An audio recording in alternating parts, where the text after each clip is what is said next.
श्री गणेशाय नमः।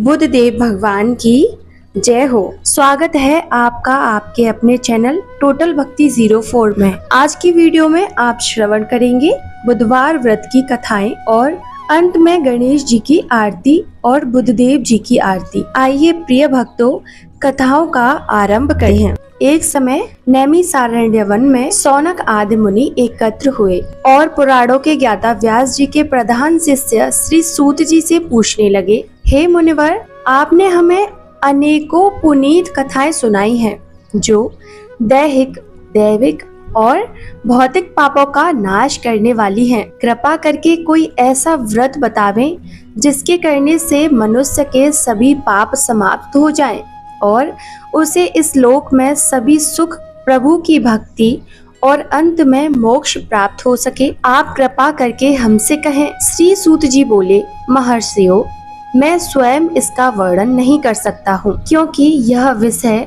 अथाह है। मैं आपके सामने एक सुंदर इतिहास कहता हूँ जिसे महर्षि वशिष्ठ जी ने राजा मानधाता से कहा था। अब मैं उसी को आपसे कहता हूँ। महाराज मानधाता अपनी सभा में बैठे हुए थे। उसी समय महर्षि वशिष्ठ पधारे। द्वारपाल ने महर्षि के आगमन की सूचना दी। महाराज अपने प्रधान सभासदों के साथ उठकर महर्षि को लेने के लिए आए और सुंदर आसन पर बैठाकर बोले, प्रभु, मेरे लिए क्या आज्ञा है? वशिष्ठ जी ने कहा, राजन, मैं घूमते घूमते आपकी ओर चला आया था। आपको देख परम हर्ष हुआ। आप सब कुशल पूर्वक तो हैं? मानधाता बोले, महर्षि, आपकी कृपा से सब कुशल है, परंतु प्रभु कोई ऐसा व्रत कहें जिसके करने से पापों की शांति होकर स्वर्ग की प्राप्ति हो। महर्षि ने कहा, राजन, आपने बहुत ही सुंदर प्रश्न किया है। एक महापुण्य देने वाला तथा स्वर्ग और मृत्यु लोक में दुर्लभ व्रत आपसे कहता हूँ। आप ध्यान देकर सुने। यह महापुण्य को देने वाला बुधवार का व्रत है। अगर मनुष्य भक्ति और श्रद्धा युक्त होकर बुधवार का व्रत करता है तो इस लोक में सभी प्रकार के सुखों को भोग कर अंत में वैकुंठ को प्राप्त होता है। महाराज मानधाता बोले, महर्षिवर, बुधवार के इस व्रत के करने से क्या फल मिलता है? इस व्रत की विधि क्या है? किस देवता का पूजन करना चाहिए और सबसे पहले पृथ्वी पर यह व्रत किसने किया? सब विस्तार पूर्वक मुझसे कहें, आपकी अति कृपा होगी। महर्षि बोले, राजन, मैं आपसे व्रत का फल संक्षेप में वर्णन करता हूँ। वैसे व्रत के फल के कहने की सामर्थ्य स्वयं ब्रह्मा जी में भी नहीं है। यह व्रत दुख और शोक का नाश करने वाला, धन और धान्य को बढ़ाने वाला तथा समस्त पापों का नाश करने वाला है। जो मनुष्य जिस कामना को लेकर इस व्रत को करता है उसकी वही मनोकामना पूर्ण होती है तथा समस्त पापों का नाश होकर उत्तम गति की प्राप्ति होती है। अंत में श्री हरि के लोक की प्राप्ति होती है। इस व्रत की विधि इस प्रकार है। मनुष्य भक्ति व श्रद्धा से बुधवार के दिन व्रत रखे। प्रातः काल नदी आदि में स्नान करके नवीन कलश में जल भर किसी पवित्र स्थान में कमल का आकार बनावे। उसके मध्य इस कलश को स्थापित कर श्वेत चावलों से उसका पूजन करें। बुद्ध की स्वर्ण की मूर्ति कांस्य पात्र में स्थापित करके उस कलश के ऊपर रखें। मूर्ति को 2 सफेद वस्त्र धारण करावे। गंध, पुष्प आदि से पूजन करें। यज्ञोपवीत चढ़ावे। अशोक की छाल की बत्ती बनाकर दीप जलावे। गुड़, दही, भात, खीर का भोग लगावे और इन्हीं पदार्थों से ब्राह्मणों को भोजन करावे। तत्पश्चात प्रदक्षिणा करके बुद्धदेव की प्रार्थना करें। इस प्रकार 7 बुधवार व्रत करने से बुद्ध जनित संपूर्ण दोष दूर होकर सुख और शांति मिलती है और समृद्धि बढ़ती है। 27 बुधवार व्रत करने से पूर्व जन्मों में किए हुए पापों का नाश होकर स्वर्ग की प्राप्ति होती है। इसके बाद महर्षि वशिष्ठ ने कहा, हे राजन, सबसे पहले पृथ्वी पर जिसने बुधवार का व्रत किया था उसकी कथा सुनाता हूँ। पूर्वकाल में मिथिलापुरी में एक राजा राज्य करता था। उसका नाम निमि था। उसके शत्रुओं ने परस्पर मिलकर मिथिलापुरी पर चढ़ाई कर दी। बहुत ही भयंकर संग्राम हुआ। इस संग्राम में महाराज निमि मारे गए तथा उनके राज्य को शत्रुओं ने अपने अधीन कर लिया। महाराज निमि की रानी का नाम उर्मिला था। उसके एक लड़का और एक लड़की थे जो अभी छोटे छोटे थे। जब रानी ने महाराज के मर जाने का समाचार सुना तो वह बहुत दुखी हुई। उसने विचार किया कि अगर मैं यहाँ महल में रहूंगी तो महाराज के शत्रु मुझे पकड़ लेंगे तथा मुझे राजकुमार व राजकुमारी को मार देंगे। इससे अच्छा तो मैं इस राज्य और राजमहल को छोड़कर कहीं चली जाऊं। रानी ने ऐसा विचार करके अपने पुत्र और पुत्री को लेकर राजमहल के गुप्त दरवाजे से बाहर निकल गई। रानी उर्मिला अपने पुत्र और पुत्री को लेकर अन्न वस्त्र की चिंता करती हुई चारों ओर विचरण करने लगी। भगवान की कृपा से उसे जो कुछ फल फूल आदि मिल जाता उसी को ग्रहण कर लेती तथा अपने पुत्र और पुत्री का पालन पोषण करती। जंगल में जहाँ कहीं भी स्थान मिल जाता रात्रि को वहाँ शयन कर लेती और फिर प्रातःकाल उठकर चल देती। इस प्रकार रानी अन्न वस्त्र की चिंता में घूमती हुई उज्जयिनी नगरी में पहुंची। वहाँ एक ब्राह्मण के यहाँ कूटने पीसने के काम पर नियुक्त होकर अपना तथा अपने पुत्र पुत्री का पालन करने लगी। कुछ वर्षों बाद रानी का देहांत हो गया। ब्राह्मण ने इस बालक के शरीर के चिन्ह तथा हस्तरेखा देखकर अनुमान लगा लिया था कि यह राजपुत्र है और एक न एक दिन अवश्य राजा होगा, परंतु अभी इसका भाग्य इसका साथ नहीं दे रहा है। ब्राह्मण ने राजकुमार को बुधवार का व्रत बतलाया। राजकुमार श्रद्धा और भक्ति पूर्वक बुधवार का व्रत करने लगा। व्रत के प्रभाव से बुधदेव प्रसन्न हो गए। उसके पुराने राज्य मिथिला नगरी की प्रजा ने विद्रोह कर दिया, राजा को मार डाला और पुराने मंत्री को पुनः मंत्री नियुक्त कर दिया। मंत्री ने आज्ञा दी जहाँ भी महारानी एवं राजकुमार हो उनकी तलाश की जावे और उनको राज सिंहासन पर बैठाया जावे। मंत्री जी ने अनेकों दूतों को राजपुत्र और राजकन्या की तलाश में भेजा।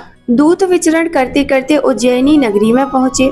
दूतों ने वहां राजकुमार व राजकुमारी को तलाश किया और उनको लेकर मिथिला लौट आए। मिथिला नगरी की प्रजा और मंत्री सभी अपने राजकुमार को पाकर बहुत प्रसन्न हुए। राजकुमार को सिंहासन पर बैठाया और बहुत खुशी मनाई गई। राजकुमार को अपना राज्य वापस मिल गया तो उसने उज्जैनी से ब्राह्मण को बुलवाकर राजगुरु के पद पर नियुक्त किया। राजकुमार ने अपनी बहन श्यामला का विवाह धर्मराज के साथ कर दिया तथा दहेज में काफी धन दिया। श्यामला धर्मराज को पति के रूप में पाकर बहुत ही प्रसन्न हुई। वह सभी प्रकार से धर्मराज की सेवा करती थी तथा हर प्रकार से प्रसन्न रखती थी। धर्मराज श्यामला से बहुत ही संतुष्ट थे। घर का सभी कामकाज उन्होंने श्यामला को सौंप दिया। धर्मराज के घर में 7 कोठे से यह 7 कोठे कीलों से अच्छी तरह से बंद थे। धर्मराज ने इन 7 कोठों को खोलने को श्यामला से मना कर दिया था। श्यामला अपने घर के सभी कार्य भली प्रकार से करती परंतु उन कोठों को न खोलती। इस प्रकार से श्यामला का काफी समय व्यतीत हो गया। एक दिन धर्मराज किसी आवश्यक कार्यवश घर से बाहर गए थे।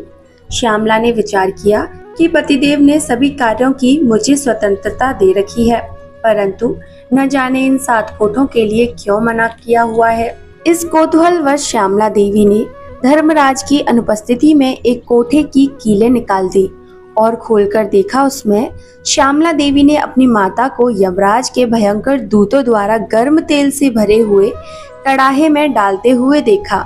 इस दृश्य को देखकर श्यामला बहुत ही दुखी हुई और उसके मन में आतंक छा गया। उसने फिर दूसरे कोठे को खोलकर देखा। वहां उसने अपनी माता को कोल्हू में पिलते हुए देखा। जब श्यामला और भी दुखी हुई उसने तीसरे कोठे को खोल कर देखा तो उसमें अपनी माता को बड़े बड़े हाथियों द्वारा रौंदते हुए देखा।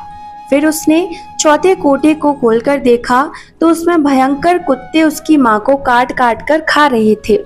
जब उसने 5वें कोठे को खोलकर देखा तो श्यामला की माँ कंठ से पकड़ी जाकर निचोड़ी जा रही थी। श्यामला ने 6वें कोठे को खोलकर देखा।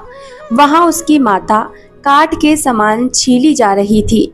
7वें कोठे में उसकी माता के ऊपर बड़ी बड़ी शिलाएं फेंकी जा रही थी। इन सबको देखकर श्यामला को बहुत ही दुख हुआ। अपनी माता के दुखों को देखकर श्यामला अत्यंत शोकग्रस्त हो गई। धर्मराज जब लौटकर आए और उन्होंने श्यामला की ऐसी दीन दशा देखी तो उन्होंने पूछा, तुमने कोठे तो खोलकर नहीं देखे? मैंने तुमसे उन 7 कोठों को खोलने के लिए मना कर दिया था। श्यामला ने अपना सिर धर्मराज के चरणों में रख दिया और प्रार्थना की, हे नरेंद्र, मेरी माता ने ऐसा कौन सा पाप किया है जिसके कारण वह इस प्रकार से नरक की यातनाएं सहन कर रही है? धर्मराज बोले, श्यामला, तुम्हारी माता ने तुम्हारे और तुम्हारे भाई के स्नेह में वशीभूत होकर एक दिन ब्राह्मण के 7 गेहूं के दाने चुरा लिए थे। प्रथम तो चोरी ही महापाप है, इस पर भी ब्राह्मण के अन्न की चोरी करने से 7 कुल दग्ध होते हैं। इसी से तुम्हारी माँ 7 प्रकार के नरक भोग रही है। श्यामला हाथ जोड़कर बोली, हे नाथ, कोई ऐसा उपाय बतावे जिसके करने से मेरी माँ का उद्धार हो, वह इस कष्ट को न भोगे। मैं अपनी माता के कष्टों को नहीं देख सकती। धर्मराज बोले कि हे देवी, पूर्व जन्म में तुम ब्राह्मणी थी। उस जन्म में तुमने बुधवार का व्रत किया तथा अपनी सखियों से भी बुधवार का व्रत करवाया था। इस जन्म में भी तुम बुधवार का व्रत कर रही हो। इस व्रत के प्रभाव से ही समस्त सुख आपको प्राप्त हैं। अब आप सत्य प्रतिज्ञा करके इस जन्म के बुधवार के व्रत के पुण्यों को मेरे सम्मुख अपनी माता को दे दो। ऐसा करने से आपकी माता के कष्टों की समाप्ति हो जाएगी और उन्हें उत्तम सुख प्राप्त होंगे। श्यामला ने ऐसा ही किया। पुण्य के मिलते ही श्यामला की माँ उर्मिला पीड़ा से मुक्त होकर दिव्य शरीर धारण करके स्वर्ग के लिए चली गई। भगवान विष्णु के दूत सुंदर विमान लेकर उसे लेने के लिए आए। इस दृश्य को देखकर श्यामला ने बहुत ही आनंद माना और आगे भी बुधवार का व्रत करती रही। इस कथा को सुनकर महाराज मंधाता ने बहुत ही सुख माना तथा वशिष्ठ जी की बहुत प्रकार से सेवा की तथा बुधवार का व्रत कर इस लोक में अनेकों प्रकार के सुख भोग कर अंत में दुर्लभ मोक्ष की प्राप्ति हुई। तो सभी प्रेम से बोलिए, बुद्ध देव की जय हो, गणेश भगवान की जय हो। तो भक्तजनों, आइए अब शुरू करते हैं बुधवार व्रत की दूसरी पावन कथा। एक समय एक व्यक्ति अपनी पत्नी को विदा करवाने के लिए अपनी ससुराल गया। वहां पर कुछ दिन रहने के पश्चात सास ससुर से विदा करने के लिए कहा, किंतु सबने कहा कि आज बुधवार का दिन है, आज के दिन गमन नहीं करते। वह व्यक्ति किसी प्रकार न माना और हठ धर्मी करके बुधवार के दिन ही पत्नी को विदा कराकर अपने नगरी को चल पड़ा। राह में उसकी पत्नी को प्यास लगी तो उसने अपने पति से कहा कि मुझे बहुत जोर से प्यास लगी है। तब वह व्यक्ति लोटा लेकर रथ से उतरकर जल लेने चला गया। जैसे ही वह व्यक्ति पानी लेकर अपनी पत्नी के निकट आया तो वह यह देखकर आश्चर्य से चकित रह गया कि ठीक अपनी ही जैसी सूरत तथा वैसी ही वेशभूषा में वह व्यक्ति उसकी पत्नी के पास रथ में बैठा हुआ है। उसने क्रोध से कहा कि तू कौन है जो मेरी पत्नी के निकट बैठा हुआ है? दूसरा व्यक्ति बोला, यह मेरी पत्नी है, मैं अभी अभी ससुराल से विदा कराकर लाया हूँ। वे दोनों व्यक्ति परस्पर झगड़ने लगे। तभी राज्य के सिपाही आकर लोटे वाले व्यक्ति को पकड़ने लगे। स्त्री से पूछा, तुम्हारा असली पति कौन सा है?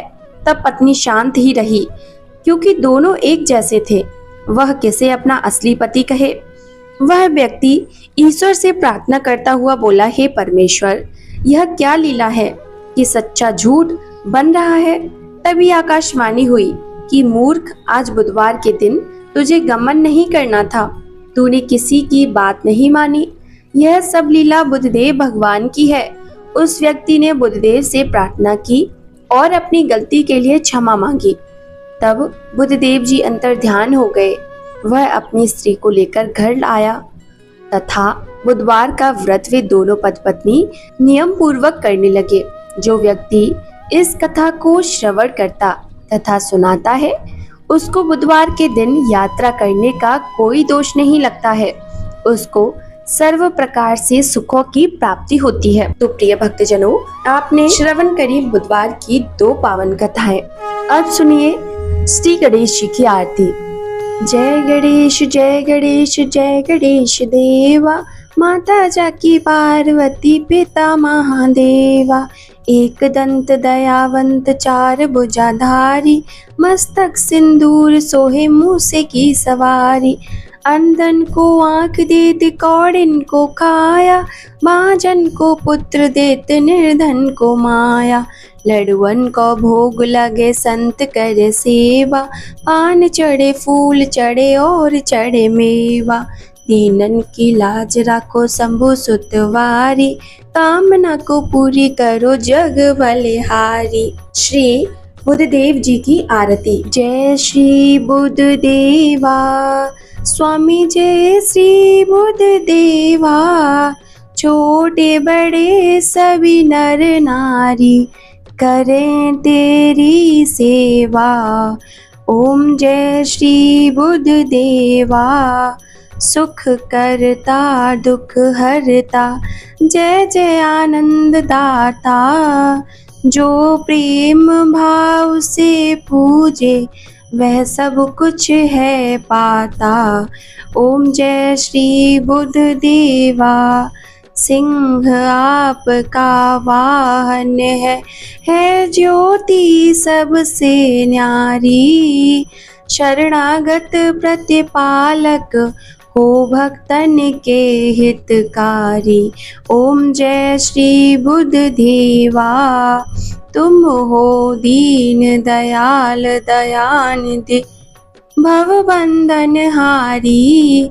वेद पुराण बखानत, तुम हो भय पातक हारी। ओम जय श्री बुद्धदेवा, सदगृहस्थ हृदय में बुद्ध राजा तेरा ध्यान धरे। जग के सब नर नारी, व्रत और पूजा पाठ करे।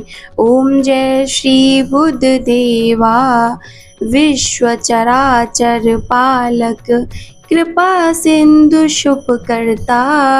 सकल मनोरथ पूर्ण करता, भवबंधन हरता। ओम जय श्री बुद्धदेवा, श्री बुद्धदेव की आरती। जो प्रेम सहित गावे, सब मिट जाए अतुलित, धन वैभव पावे। ओम जय श्री बुद्धदेवा।